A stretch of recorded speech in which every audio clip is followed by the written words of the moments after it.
Hai, Assalamualaikum warahmatullahi wabarakatuh. My name is Nataya Gadazil Arzili. I from class 12 Logistic Management, SMKN 11 Bandung.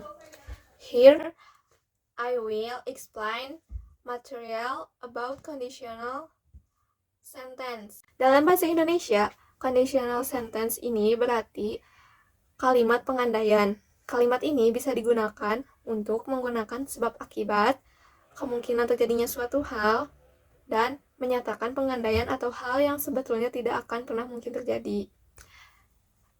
Terdapat 4 jenis conditional sentence yang masing-masing jenisnya menggunakan bentuk tense yang berbeda-beda. Yang pertama, ada conditional sentence tipe 0. Conditional sentence tipe 0 ini digunakan untuk menyatakan sebab akibat akan sebuah fakta yang sudah umum diketahui kebenarannya. Jika akan hal terjadi, maka menyebabkan hal B.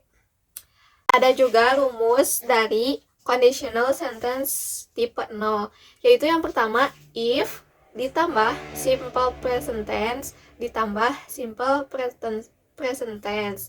Dan rumus yang kedua, simple present tense ditambah if ditambah present tense. Contohnya, if you had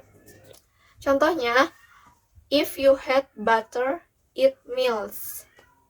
Dan contoh yang kedua, the ground gets wet if it rains. Lalu selanjutnya ada conditional sentence tipe 1, di mana tipe 1 ini digunakan untuk mengekspresikan suatu hal yang sangat besar kemungkinannya terjadi di waktu yang akan datang jika kita melakukan sesuatu. Ada pula rumusnya. Yang pertama, if ditambah simple present tense, lalu simple future tense. Rumus yang kedua, simple future tense ditambah if ditambah simple present tense. Dan ada pula contohnya. Contoh yang pertama, if you go now, you will arrive there on time. Contoh yang kedua, I will buy a new bike if I pass the exam. Lalu selanjutnya ada conditional sentence tipe kedua, di mana tipe kedua ini sering digunakan untuk mengungkapkan sesuatu yang tidak realistis atau sangat kecil kemungkinannya untuk terjadi.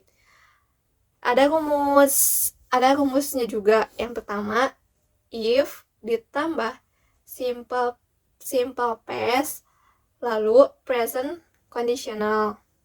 Yang kedua, present conditional ditambah if ditambah simple past.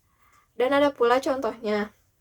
Contoh yang pertama, if I live in Seoul tonight, I would go to the concert. Dan contoh yang kedua, I would play roller coaster every day if I want a theme park. Dan yang terakhir, ada conditional sentence tipe 3, di mana tipe 3 ini digunakan untuk menyampaikan pengandaian atas kejadian yang sudah terjadi di masa lalu.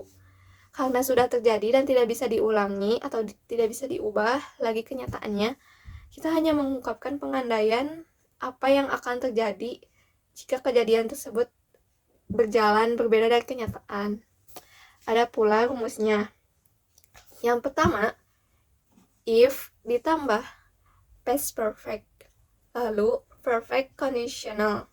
Rumus yang kedua, perfect conditional ditambah if ditambah past perfect. Dan ada pula contohnya. Yang pertama, if I had left my house earlier, I would not have missed the train. Lalu yang kedua, contohnya, if she had called me yesterday, I would have been happy. Nah, mudah bukan untuk membedakan kegunaan conditional sentence masing-masing tipe, mulai dari tipe 0, tipe 1, tipe 2, dan tipe 3. Yuk kita belajar bahasa Inggris mulai dari sekarang, supaya nanti jika kita bekerja atau berpergian ke luar negeri menjadi mudah dalam pengucapan atau berbicara berbahasa asing. Sekian saja dari saya. Terima kasih. Mohon maaf jika masih banyak kata-kata yang salah atau kurang mengenakan. Thank you for watching. Goodbye.